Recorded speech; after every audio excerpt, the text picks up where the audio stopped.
Je vous souhaite les bienvenus dans ma nouvelle vidéo. Si vous n'êtes pas encore abonné à ma chaîne YouTube, je vous demande de vous abonner, liker et partager la vidéo. Là, on va impacter un plus grand nombre de personnes et notre communauté va s'agrandir. Merci.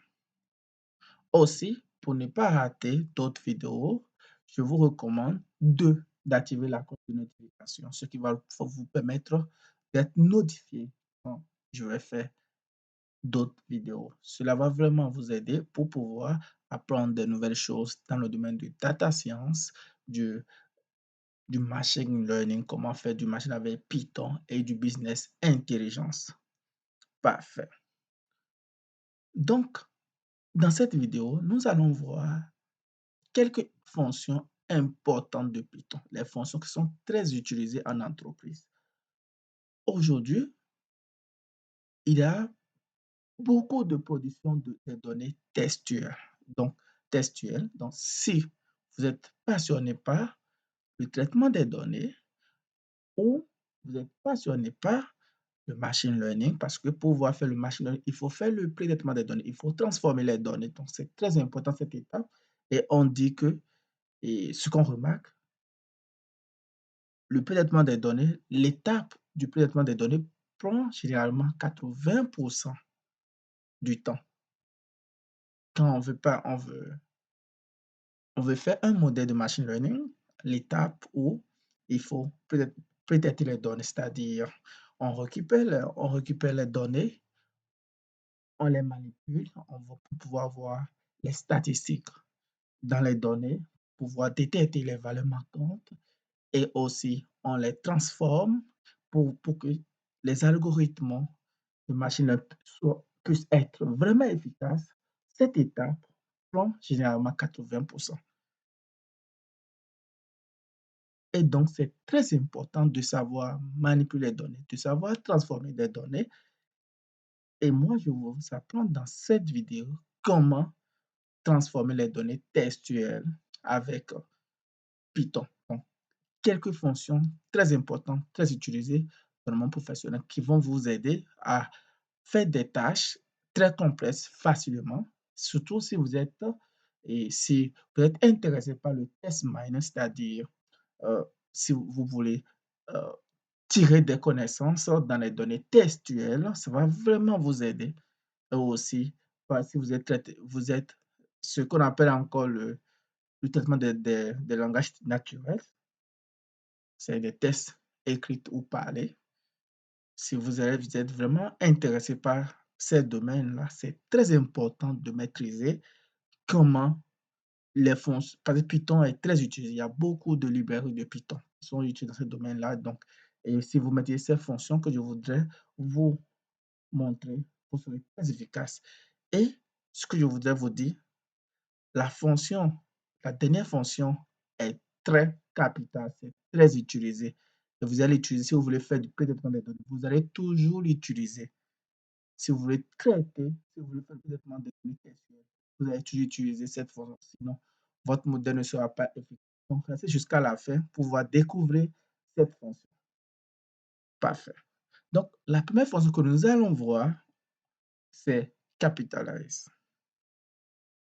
Cette fonction permet de mettre la première lettre d'un texte en majuscule et puis les autres en minuscule. Donc quand on applique cette fonction, la fonction va pouvoir mettre la, la première lettre et puis les autres en minuscule. Donc, sans plus tarder, je vais vous montrer rapidement comment utiliser cette fonction. Donc, je vais déclarer un string. Je fais string. Puis je vais mettre, je vais dire, euh, test. Parfait, je vais dire test. Et puis, à test, je vais lui donner je suis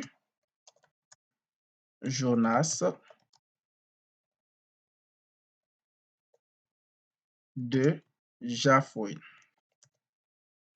Donc, quand on applique la fonction capitalize sur ce test, il va mettre la première lettre de la phrase du test en majuscule et les autres en minuscule. Donc, je vais transformer ici en minuscule pour que ça puisse faire le travail. Donc, pour cela, comment on fait? On applique la fonction. Donc, moi, je vais écrire le résultat. Comme je vais écrire, je vais faire un print et puis j'applique la fonction. Donc, ça va faire test. Point.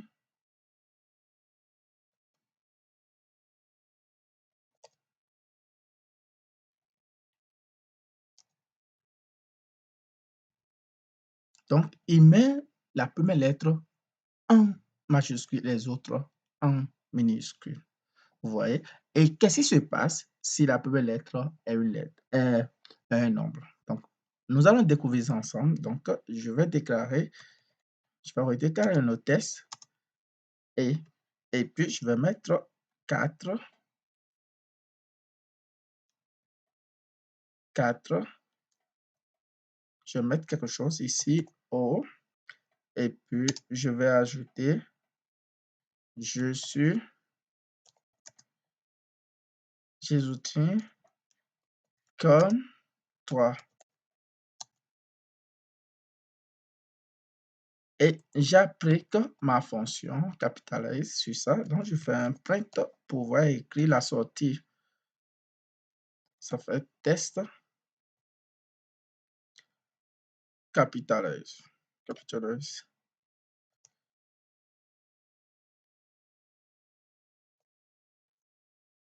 Et puis, je vais exécuter. Vous voyez, quand c'est un nombre, ça demeure toujours un nombre. Donc, ça va pas changer 4. Et ça met les autres en minuscule de même. Parfait. Donc, cette fonction est très utilisée. Donc, si vous avez des données textuelles et votre objectif, c'est de pouvoir transformer, si vous voulez faire une phrase, parce qu'une phrase, ça commence par une lettre majuscule normalement. Donc, si vous voulez faire une phrase, vous pouvez mettre la première lettre en majuscule et puis les autres en minuscule. Parfait. Je vais effacer pour me faire d'espace. OK.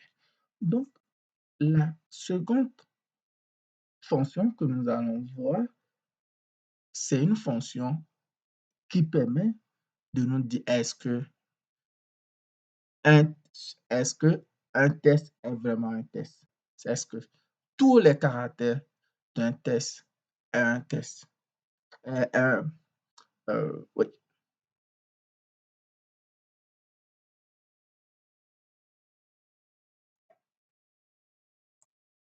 La fonction isAlpha permet de vérifier est-ce que tous les caractères, je dirais, est-ce que un test contient que des caractères?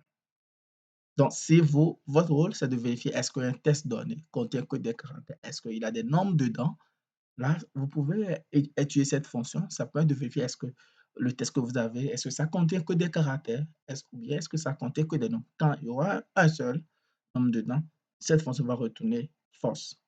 Mais dans le cas contraire, ça va nous retourner true. Quand on n'a que des caractères, ça retourne true. Je vais vous montrer rapidement comment utiliser cette fonction.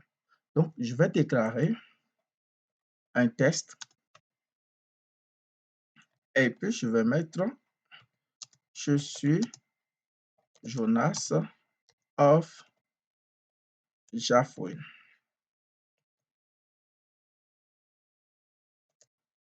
Donc, sur ce test, je vais exécuter la fonction. Donc, je fais un print et puis je vais exécuter la fonction isAlpha. IsAlpha.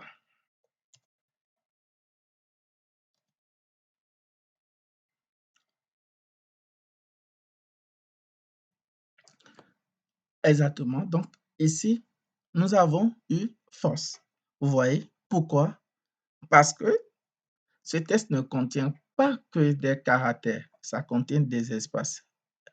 Un espace n'est pas un caractère. C'est pourquoi ça nous a mis false. Si j'efface par exemple les espaces, ça va me mettre true dans ce cas. Donc, je vais effacer les espaces pour vous donner un exemple que vous allez mieux comprendre.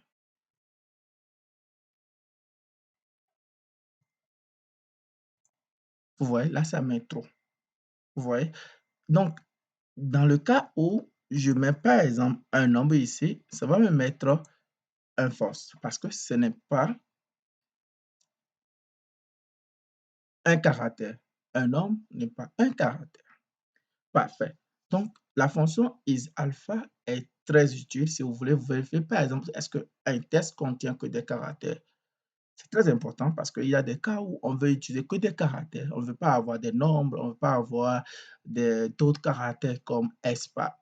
Si on ne veut pas avoir des espaces ou bien d'autres caractères donnés, des caractères spécifiques. Donc, et c'est très utilisé cette fonction. Et on l'utilise à chaque fois pour pouvoir traiter des tests, des données textuelles. Parfait. Et si on veut vérifier est-ce que ça contient, est-ce que le test contient que des nombres.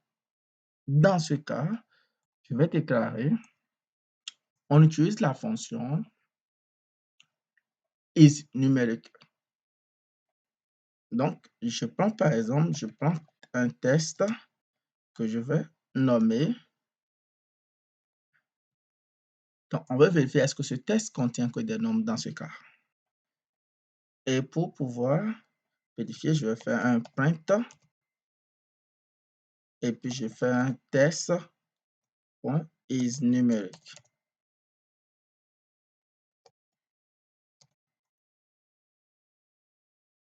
Là, ça va mettre tout. Et si j'ajoute ici des caractères, ça va me mettre false dans ce cas. Vous voyez? Donc, c'est très important, ces fonctions. C'est une fonction très importante. La fonction isAlpha, isNumeric sont vraiment utilisées. Si vous voulez vérifier, par exemple, est-ce que des données contiennent que des nombres ou bien que des caractères. Et dans l'étape de pré-traitement des données, on utilise vraiment ces fonctions pour pouvoir traiter des données, enlever les données inutiles. Parfait. Je voudrais vous demander encore une fois, si vous n'êtes pas encore abonné à ma chaîne YouTube, je vous demande de vous abonner, de liker, de commenter et de commenter. Ça va faire que YouTube va recommander la vidéo à un plus grand nombre de personnes et ça va aider, ça va nous aider et on va impacter beaucoup de personnes. Parfait, merci. Donc, je vais continuer avec une autre fonction qui est très importante et cette fonction qu'on appelle isHopper. Je vais effacer mon test et me faire et faire un autre test.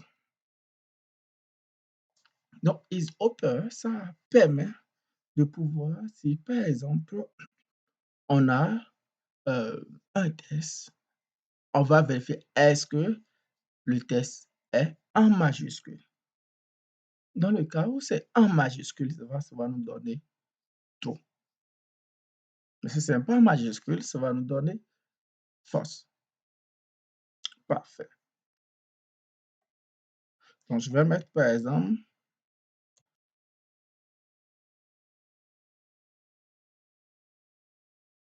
je suis Jonas de Jafouine. Et puis, je vais appliquer, je vais faire un print et j'applique isHopper sur ça, sur ce test. Donc, isHopper. C'est une fonction très utilisée. Là, ça me donne false parce que tous les caractères ne sont pas en majuscules. Supposons si je mets comme ça, Jojo. Là, ça me donne tout. Parce que dans ce cas, tous les caractères sont en majuscules. Ça me donne tout. Et dans le cas où je mets, on va voir ça ensemble, je balance des nombres. Là, ça donne quoi dans ce cas? Ça donne true également. Ça contient. Ça, ici, ça a considéré les caractères. Et les caractères sont en majuscule. Parfait. Il y a une fonction qui est très utilisée. Et cette fonction, si vous voulez faire le traitement des données pour pour pouvoir faire le test mining ou bien le NLMP, vous allez toujours utiliser cette fonction. En machine learning, on utilise cette fonction dans presque tous les projets où on veut traiter les données textuelles. Et la fonction s'appelle sprite. Sprite, qui est très utilisée. Ça prend un texte et ça va mettre ça sous forme d'une liste. En fonction, donc on spécifie un séparateur et c'est en fonction du séparateur que ça va mettre sous forme d'une liste. Donc, je vais faire un exemple pour vous. Vous allez voir. Donc, je prends un test.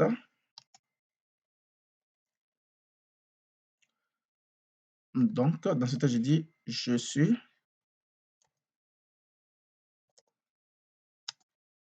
Jonas et vous. Donc, là, je vais appliquer ma fonction sprite.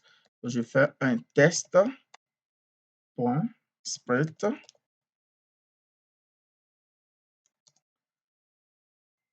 Vous voyez, c'est ce que j'ai dit. Ça prend chaque mot. Ici, le séparateur, ici, c'est quoi? C'est un espace. Et en fonction de l'espace, comme nous avons spécifié comme séparateur ici, ça a pris chaque mot en fonction. Donc, ça peut, si je mets par exemple le séparateur ici, donc ça va séparer le contenu du test dans une liste en fonction du séparateur. Donc, je vais changer du séparateur, je vais mettre séparateur. Oui, je mets ce séparateur là qui sera virgule. On va voir ce que ça va donner. Donc, je vais changer de séparateur. Donc, et je vais mettre le séparateur, je vais mettre comme virgule. Et là, je mets virgule ici. Et je vais le mettre encore ici. Vous allez voir que ça va changer dans ce cas. Exécute. Vous voyez, là, ça a scindé le mot, le test, en fonction du séparateur que j'ai spécifié dans une liste. C'est très utile cette fonction. Cette fonction, vous allez l'utiliser dans presque tous les projets, surtout avec des registres. Si vous avez vraiment des expressions régulières, donc si vous êtes habitué à faire du test manuel, vous allez utiliser régulièrement des expressions régulières. Parfait. Il a une autre fonction qui est une fonction très utilisée qu'on appelle Title. C'est une fonction qui est très utilisée. Et si vous voulez, par exemple, transformer, on vous donne des noms, je donne des exemples, hein. On vous donne un nom et on sait que généralement, pour nos noms, on commence par, on met le premier caractère en majuscule. Donc, si vous voulez faire ça, il suffit d'utiliser la fonction Title dans ce cas. Donc, je vais refaire ma fonction où je vais mettre je suis, moi et toi. Et je vais utiliser la fonction title. Je fais un print test.title.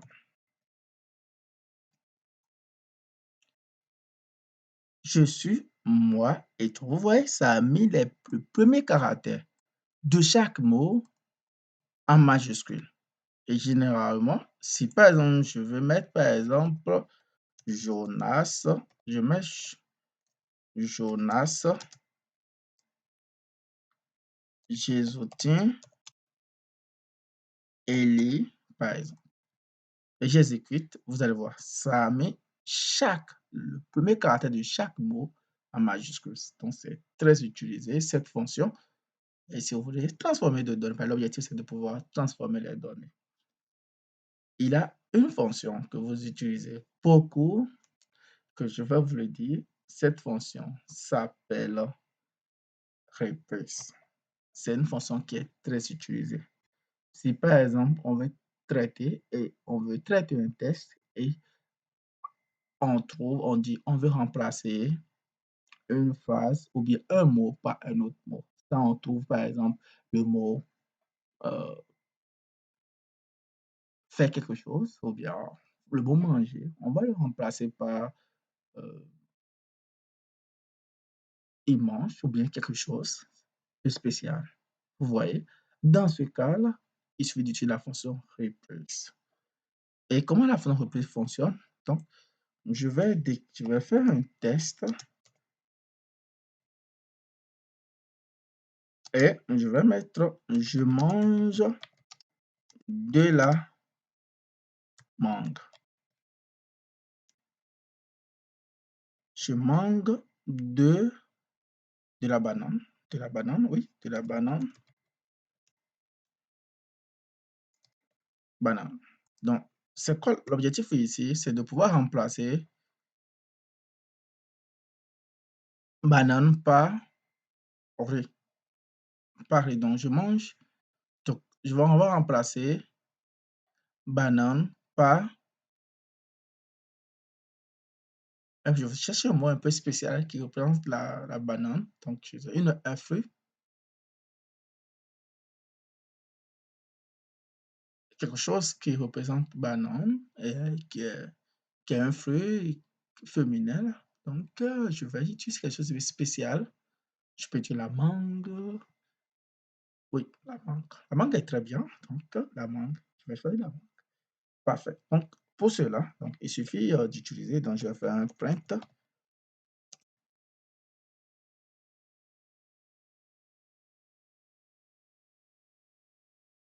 Print test point replace.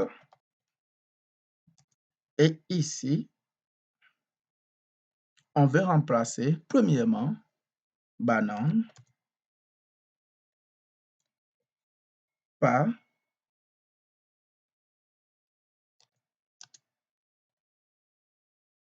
mangue.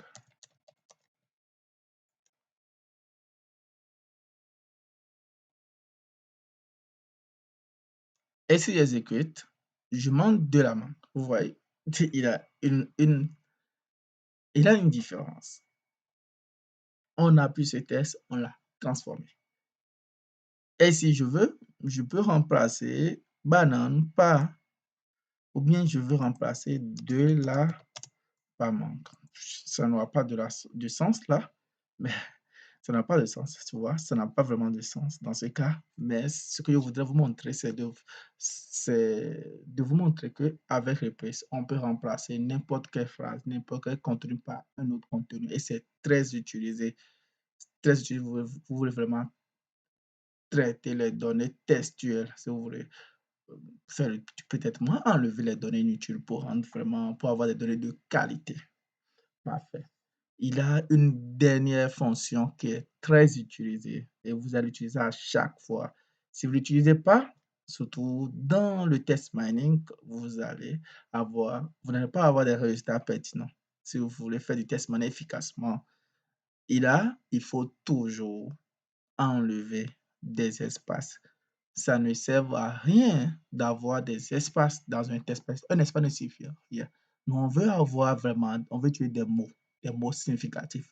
Donc, on enlève toujours les espaces. L'espace ne suffit rien pour nous. Et pour cela, on utilise la fonction strike en Python. Donc, je vais déclarer un test avec beaucoup d'espace. Quand je déclare, je mets par exemple Jonas avec beaucoup d'espace. Vous voyez, il y a beaucoup d'espace. Et si, si j'utilise la fonction, je vais effacer. Donc, je fais print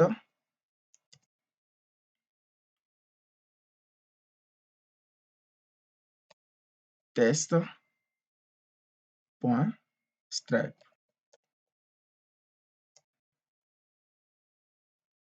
Là, ça m'a enlevé l'espace que j'ai ici. Tout l'espace que j'ai, ça m'a tout enlevé et ça m'a mis que Jonas.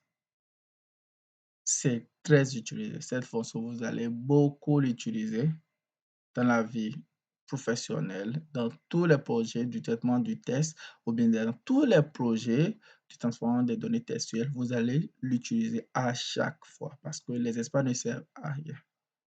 Je vous remercie beaucoup pour votre attention et j'espère que cette vidéo vous a vraiment aidé. Et je voudrais vous demander, si vous n'êtes pas encore abonné, abonnez à ma chaîne YouTube pour que nous puissions impacter un plus grand nombre de personnes, aider d'autres personnes à découvrir cette chaîne pour que nous puissions avancer ensemble. Merci pour votre attention. À bientôt pour une nouvelle vidéo.